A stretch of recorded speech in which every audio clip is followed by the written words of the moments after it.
This is a new day. This is a new day full of sound and light and expectation. This day has been waiting for you.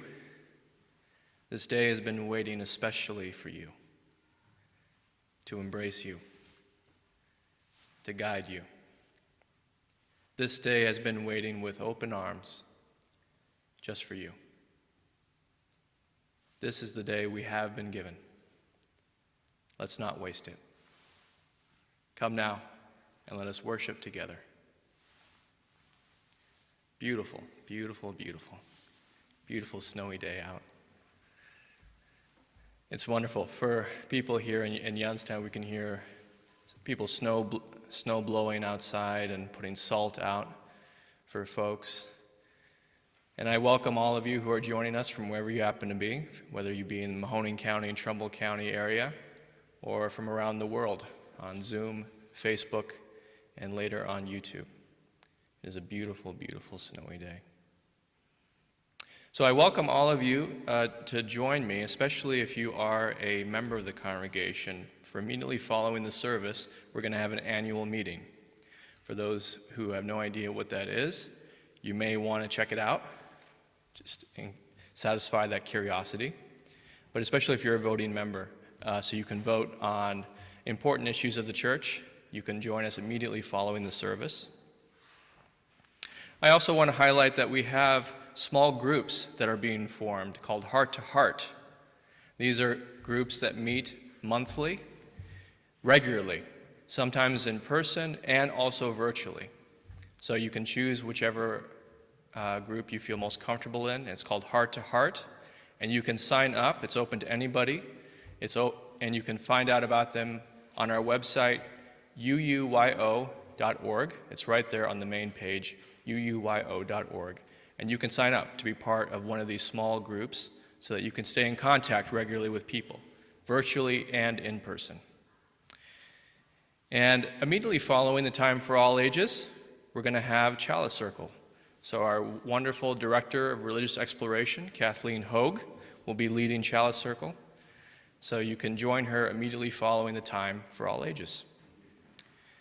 And I was thinking of the late Thich Nhat Hanh, who died 2 days ago at the age of 95. And we have a wonderful Tibetan Buddhist practitioner, Linda Scharf, who leads a regular meditation group. And she's going to be leading a meditation this evening, 7 p.m. Eastern Time, on the Zoom channel. So you can join Linda for that. And now I would love to go to a beloved member, Sarah Lowry, for our chalice lighting this morning.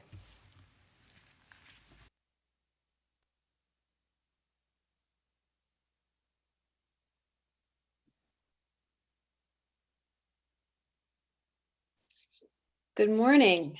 My chalice lighting this morning, I titled it A Loving Spoonful. And to center myself and to get things started, I'd like to share two quotes, one from two beloved and incredible minds that have said a lot about love. The first is Bell Hooks, who reminds us that, quote, love is an action, never simply a feeling. And then the second comes from, as Reverend Joseph just mentioned, Thich Nhat Hanh, who said, quote, understanding is love's other name. If you don't understand, you can't love. The more you understand, the more you love. The more you love, the more you understand. So I burnt it. I totally scorched it, screwed it up.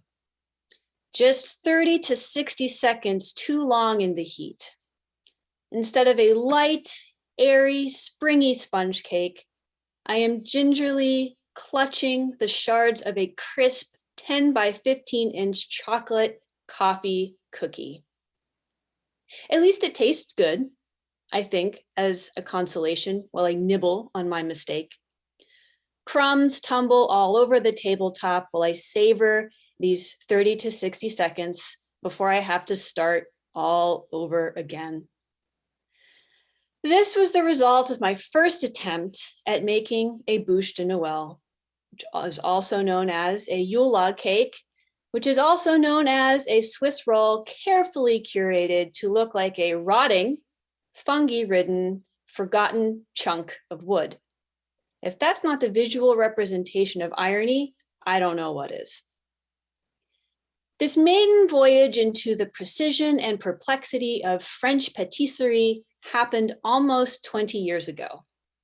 Since then, I have researched, remixed, rebaked, and re-rolled bunches of bûches as part of what has become one of my most treasured holiday traditions, the Great Bûche Bake-Off.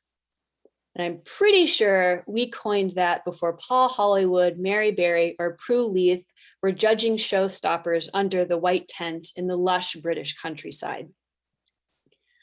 So what does baking a bûche have to do with the timeless insights from two of our time's greatest minds, Bell Hooks and Thich Nhat Hanh's about love?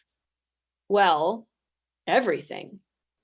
Like baking a bûche, love, a verb, an action, a process, requires patience, practice, and persistence. Inevitably, we will get it wrong sometimes, probably most of the time. And like the bûche, we will rush into love inspired by excitement, the desire to taste something new, to experience something we haven't felt before, without understanding what we're getting into until we're already up to our elbows in it. Like the bûche, we have the opportunity to keep trying, to keep growing, to keep learning how to do better in baking and in loving. But we do this only if we choose to keep doing it. As Reverend Dr. Martin Luther King Jr. said, we must accept finite disappointment, but never lose infinite hope. We have a responsibility to ourselves and our neighbors not to give up when the cookie, or the cake in this analogy, crumbles. Learning to love can be hard. It may be the hardest thing we ever have to do, but we have to do it. Like Thich Nhat Hanh writes, the more you understand, the more you love. The more you love, the more you understand. We have to learn to love. Otherwise, we will find ourselves existing without understanding, without purpose, without direction, a recipe, if you will, for how to live a life worth living. Committing to learn how to love, to learn how to understand only makes life sweeter, more substantive, not just for ourselves, but for others as well. So I share this simple story of a crummy cake, not to trivialize the wisdom and lessons from bell hooks or Thich Nhat Hanh about love. On the contrary, I offer it as a commitment to normalize, to meld, and blend their teachings about loving and understanding into our everyday actions and interactions. What else is a better example of the result of mixing together learning and loving than the joy of eating and sharing a heaping spoonful of perfectly baked cake? So we light this chalice in honor of bell hooks and Thich Nhat Hanh, to normalizing learning and loving in our everyday actions and interactions, and to never give up learning how to love.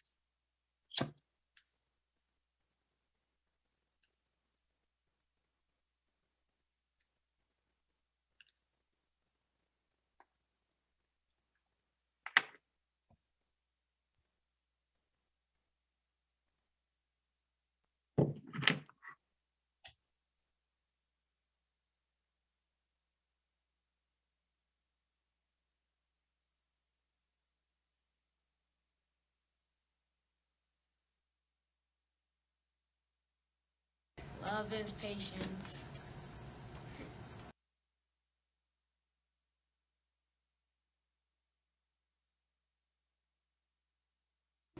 Love is kind.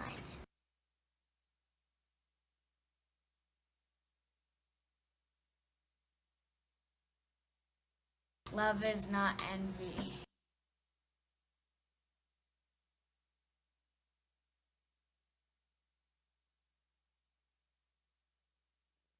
It does not boast.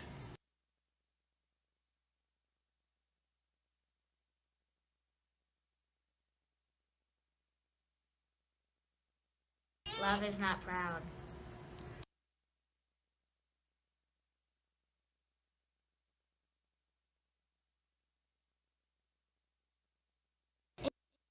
It does not dishonor others.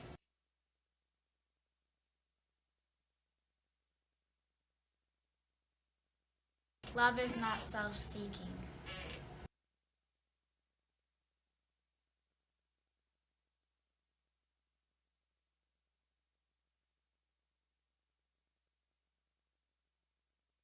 It is not easily angered.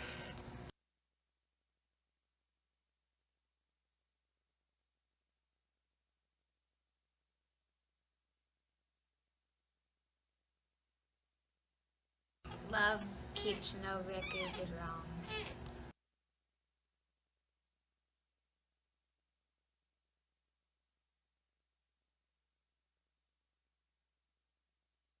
Love does not delight in evil, but rejoices with the truth.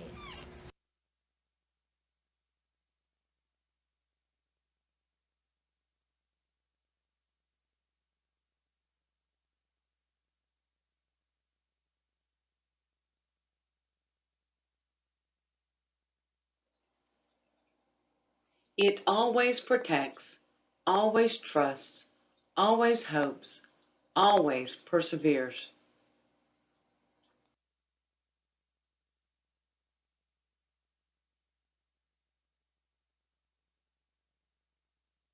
Love never fails.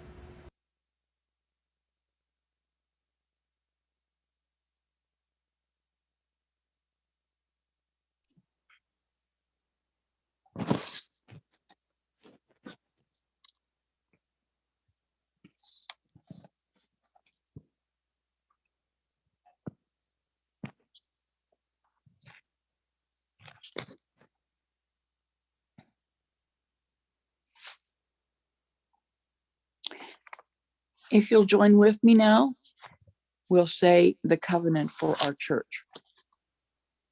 Love is the spirit of this church, and service its law. This is our great covenant, to dwell together in peace, to seek the truth in love, and to help one another.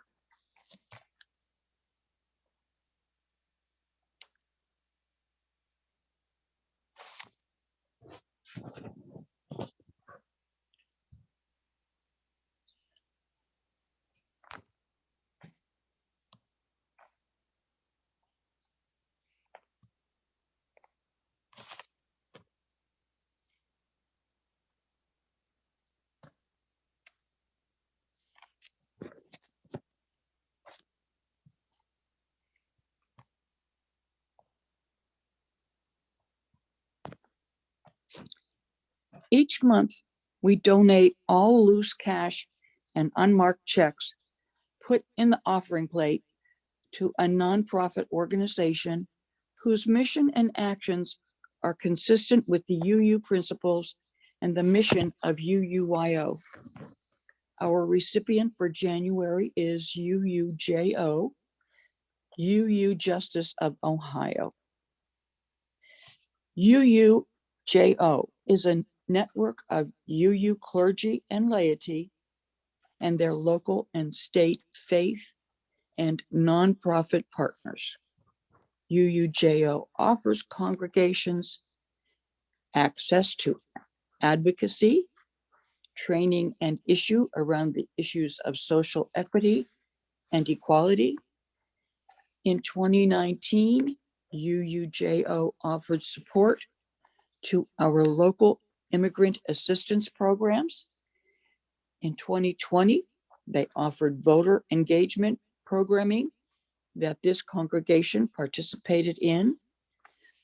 And this month's Share the Plate covers our congregation's annual membership fee for UUJO. We will now receive the offering that supports the life of Youngstown, the Mahoning Valley, and our wider world.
You know, there are some people who have dedicated decades, if not all of their life, to noticing that they are breathing and noticing that they're alive and noticing that they're alive with the entire world and all her creatures, and that peace is possible. We're going to practice that for just a few moments.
Our first reading is from Bell Hooks, All About Love, New Visions. The growing number of gated communities in our nation is but one example of the obsession with safety. With guards at the gate, individuals still have bars and elaborate internal security systems. Americans spend more than $30 billion a year on security. When I have stayed with friends in these communities, and inquired as to whether all the security is in response to actual danger, I am told, not really, that it is the fear of threat rather than a real threat that is the catalyst for an obsession with safety that borders on madness. Culturally, we bear witness to this madness every day. We can all tell endless stories of how it makes itself known in everyday life. For example, an adult white male answers the door when a young Asian male rings the bell.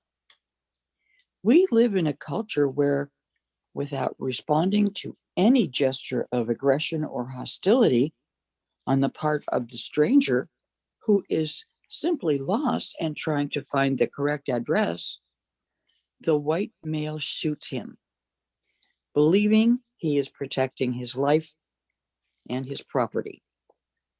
This is an everyday example of madness. The person who is really the threat here is the homeowner, who has been so well socialized by thinking of white supremacy, of capitalism, of patriarchy, that he can no longer respond rationally. White supremacy has taught him that all people of color are threats, irrespective of their behavior. Capitalism has taught him that at all costs, his property can and must be protected.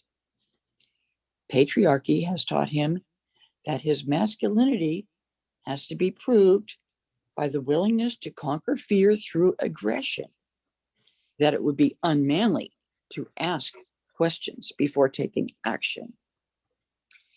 Mass media then brings us to the news of this in a newspeak manner that sounds almost jocular and celebratory, as though no tragedy has happened, as though the sacrifice of a young life was necessary to uphold property values and white patriarchal honor.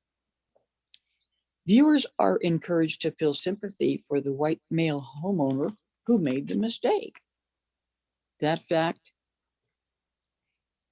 is, this mistake led to the violent death of an innocent young man does not register.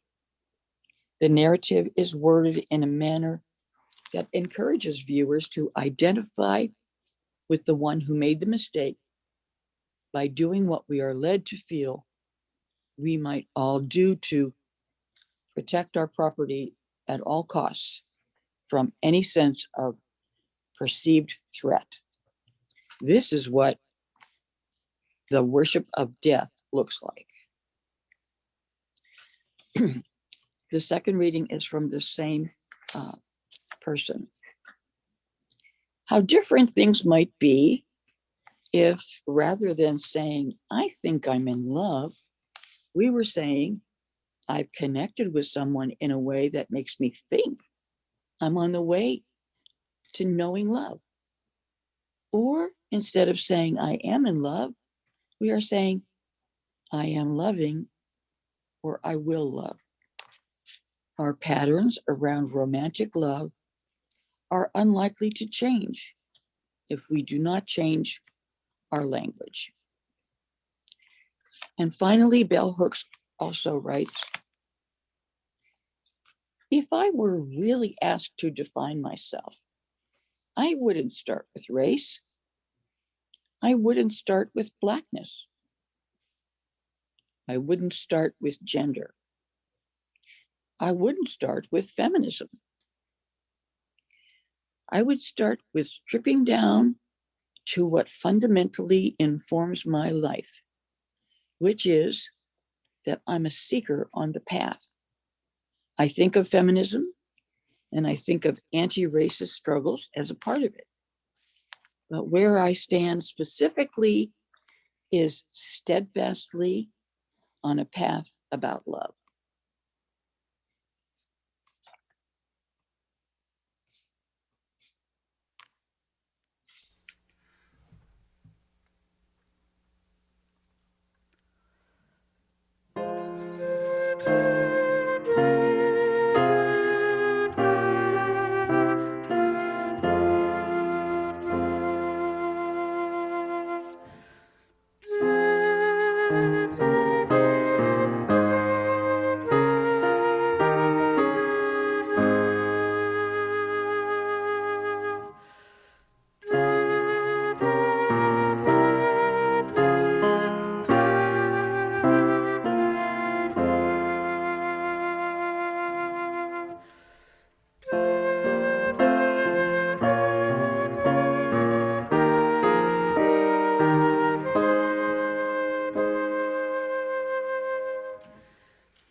Bell Hooks,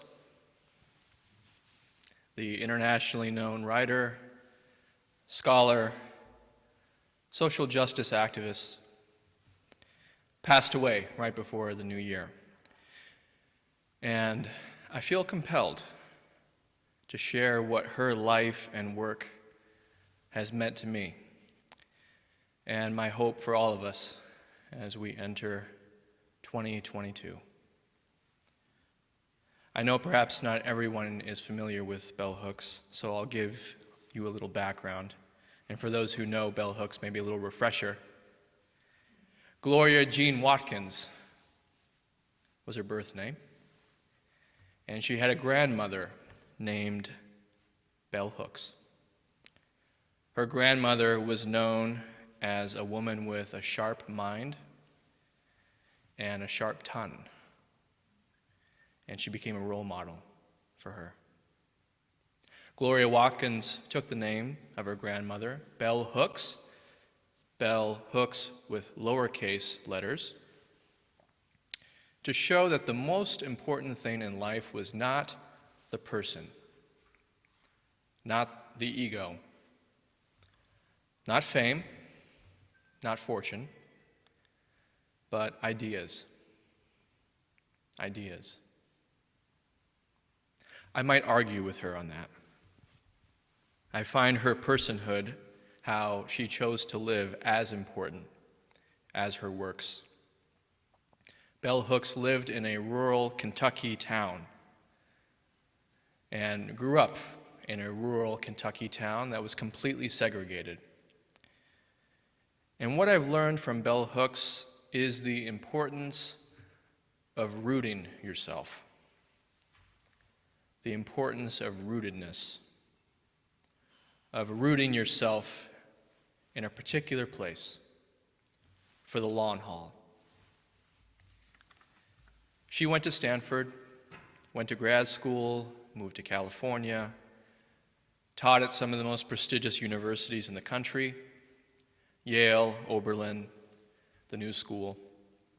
But what I find most compelling was her decision to return back to a small, rural community in Kentucky, where she lived the last years of her life. Her works on race, feminism, capitalism, patriarchy have influenced generations of people. But all her ideas come from a deep rootedness, a sense of being at home in her body, at home in her community, at home, rooted in the time that she lived in. I found a conversation with Bell Hooks and another well-known Kentuckian, Wendell Berry.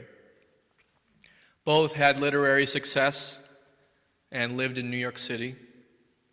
And Bell Hooks discussed her decision to settle in Kentucky, in Berea, a small town that was started by an abolitionist minister who was hoping to bring about racial reconciliation during the 19th century. She said, this is a quote, "Stereotypes abound when there is distance. They are an invention, a pretense, that one knows when the steps that would make real knowing possible cannot be taken or are not allowed."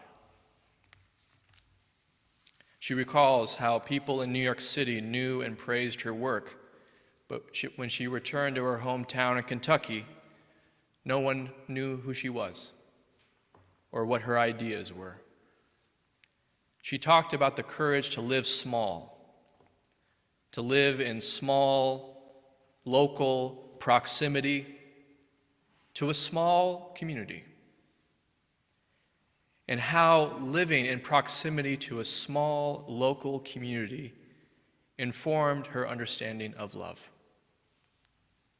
A place where you could truly know people, and people would know you over time. Bell Hooks' ideas on a range of topics were eye-opening, mind-opening, and vast. But all her work came from a commitment to let herself know and be known by her small, local community. This was how love was practiced.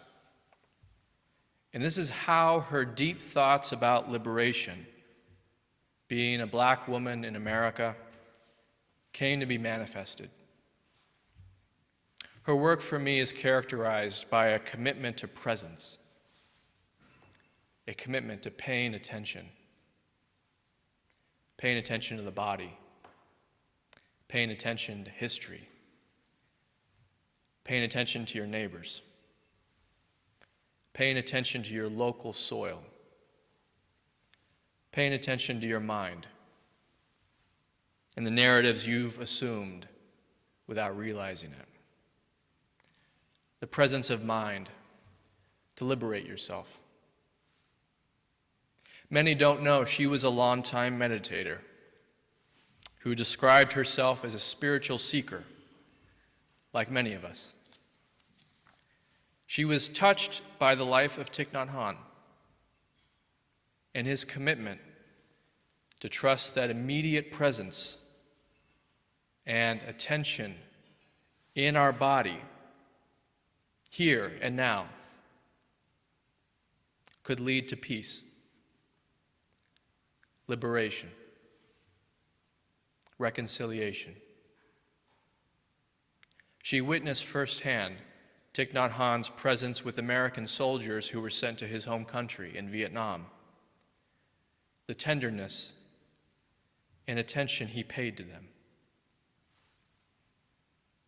Bell Hooks also practiced this tenderness, presence, and warm curiosity. She repeatedly talked with people she disagreed with, not so she could change their mind, but so she could know them. She sought out people where there was mutual respect and mutual trust. She repeatedly showed through example that dialogue was not meant to make anyone think a certain way, but a way to embody love, being present with another person, closing that gap between two people. That is not to say she did not speak her mind. It made news when she was invited to give a commencement address at Southwestern University, and she shocked all the graduates and the administration of the college by offering a challenge to their graduating class. These are a couple excerpts. Every imperialist, white supremacist, capitalist, patriarchal nation on the planet teaches its citizens to care more about tomorrow than today. And the moment we do this, we are seduced by the lure of death. To live fixated on the future is to engage in psychological denial. It is a form of psychic violence that prepares us to accept the violence needed to ensure the maintenance of imperialist, future-oriented society. And at the end of her speech, which is a commencement address, mind you, she offers this very sober hope. This is a direct quote. And when you fail and are defeated and in pain and in the dark, then I hope you will remember that darkness is your country, where you live, where no wars are fought and no wars are won, but where the future is. That's how she closed the commencement. I interpret this to mean that our future lies wholly and completely in our willingness to engage the struggles today. That is our home. That is our country. That is our hope. That is our liberation. This speech was given months after the 9/11 attacks, and she was critical of any plan that guaranteed the oppression and death of other people for a promise of security tomorrow. She was dubious of a country that promised by entering war, both in Iraq and then later Afghanistan, that we would fulfill our promise of safety and security. And we've seen that come to pass, sadly, in the last year. That disappointment, that unfulfilled promise. Bell Hooks was critical of a culture fixated on the future, so afraid of itself and other people that the tools of domination were seen as required, necessary for survival. Bell Hooks believed there was another way and pointed to this other way again and again in her work and in her life. Instead of trying to rid ourselves of perceived threats, whether that perceived threat is another person, our past, or an entire group of people, what if we planted ourselves where we were? What if we developed roots? What if instead of looking toward the future, we looked with curiosity and tenderness at the life we have today? What if, instead of domination, what if we dared to practice closeness? Being close with the problems of our time today. Trusting that in that act of closeness, something can flower. Bell Hooks is very clear what she means when she talks about love. It is not a feeling. It is not a perpetual state. It is not something to fall into, and it is not something anyone can give you or take away. It's a choice, an intentional practice, a path. Once we're on that path, no one can stop us. The path is not to be in love. The path is not to know love. It is to be more loving. Love is not a place of arrival. It is a way of traveling in the world, a way of searching, a way of doubting, a way of struggling, a way of trying. Love does not conquer failure or disappointment, but it breaks the habit of worshiping death. For bell hooks, this worship of death is an obsession with the future and a romanticization of the past. There's no life in that because we're not there. None of us are. Our communities are not there. No one is there. Everyone is here. In a time when no one really knows what's going on or where we're headed. Everyone is here. In this time, when so many are afraid and distrustful, hurt, and in search of answers. That is our home. That is our refuge. And that is our life. It can sound kind of bleak, but in practice, it's not. It's really not. It's freeing because we don't need to figure things out. We only need to commit to the life we have, a life that so many of us are trying to escape. There was a remark that Hooks makes about love that I feel is very pertinent. Knowing how to be solitary is central to the art of loving. When we can't be alone, when we can be alone, we can be with others without using them as a means of escape. When we can be alone, we can be with others without using them as a means of escape. And this remark made me wonder about myself and others during this time. In some ways, we've been given the opportunity to be more with ourselves. That's the opportunity I felt, anyway.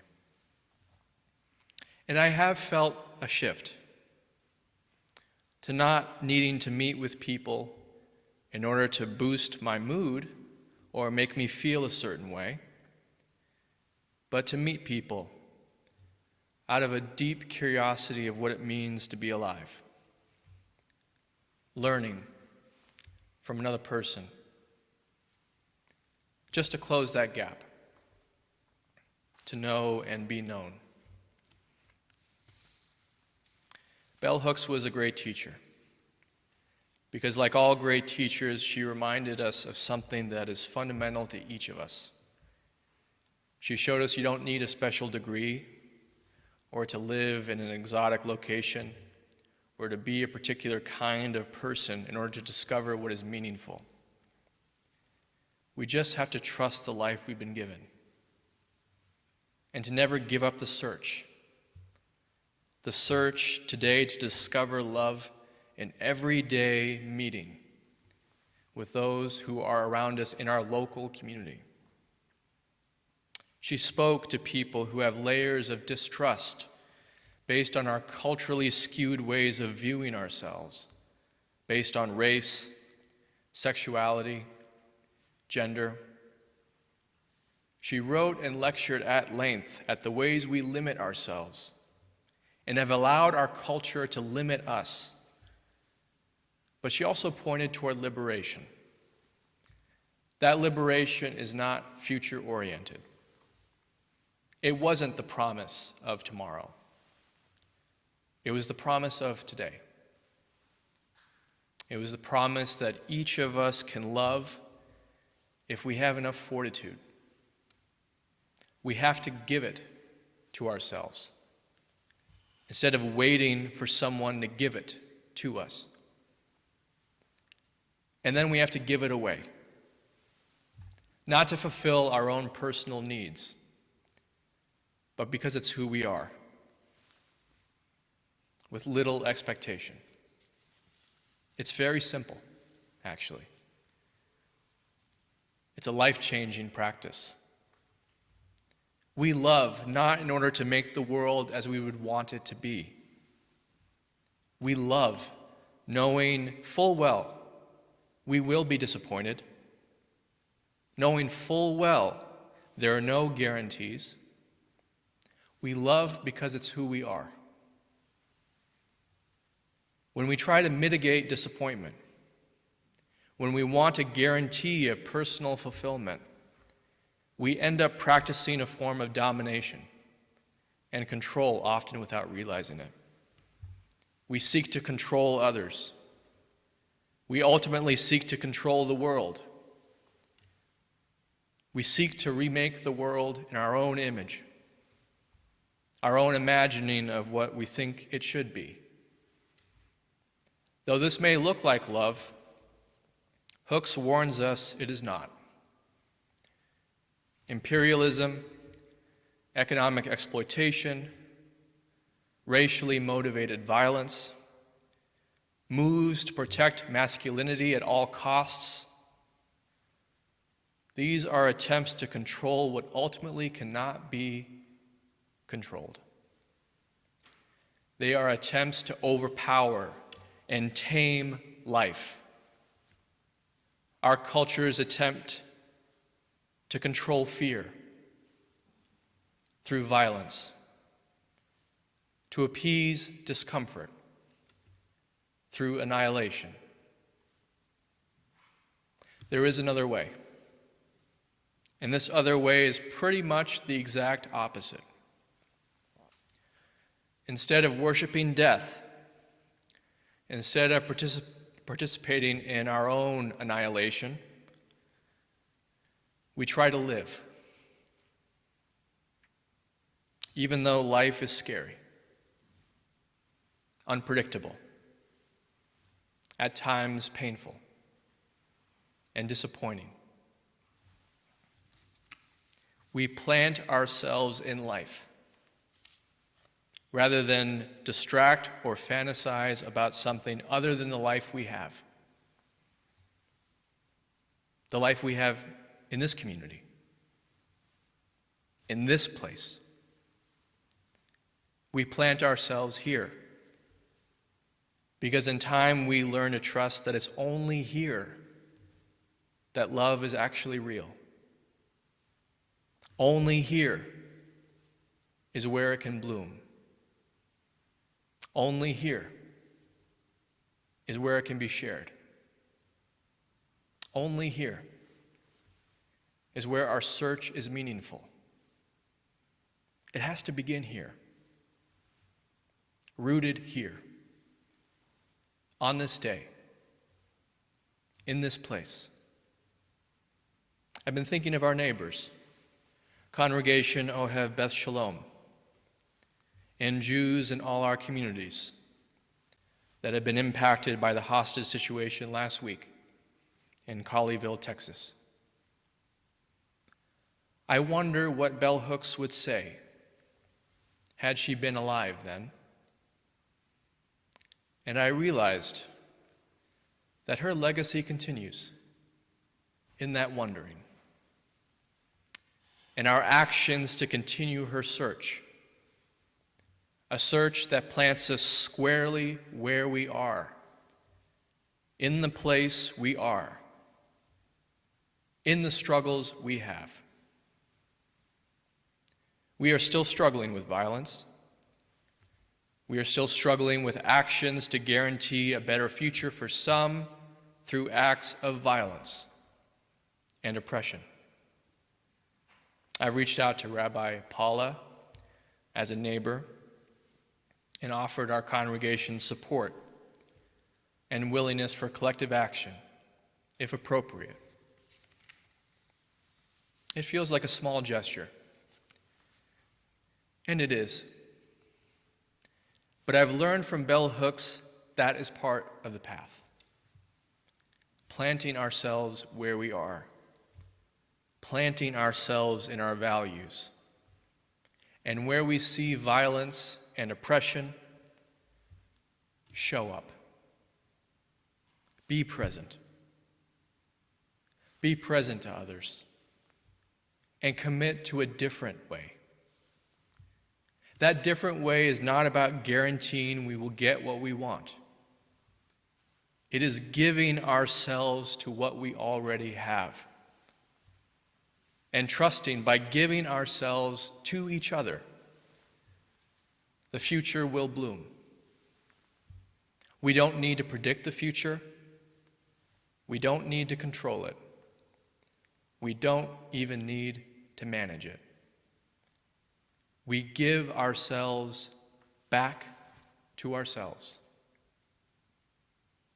And we give ourselves to each other, especially when tragedy strikes. We give ourselves through a small gesture, and like a small seed, let it bloom. Please pray with me. Spirit of love and kindness,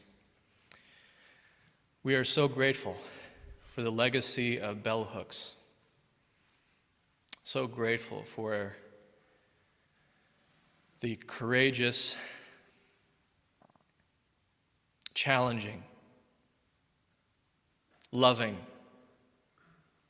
thought-provoking person who showed us a different way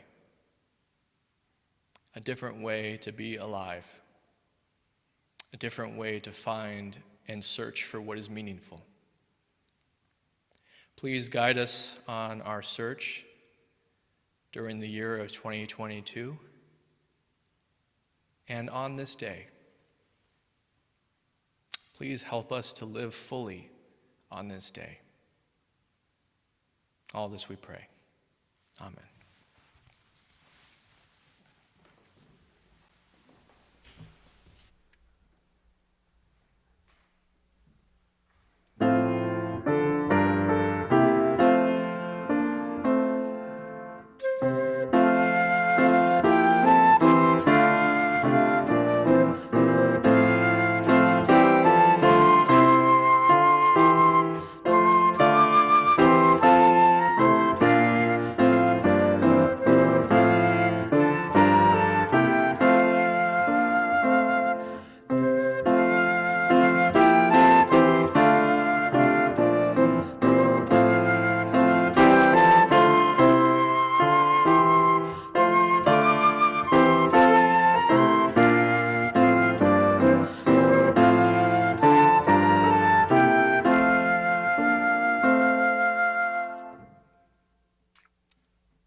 We extinguish this flame, but not the light of truth, the warmth of community, or the fire of commitment. These we keep in our hearts until we meet again.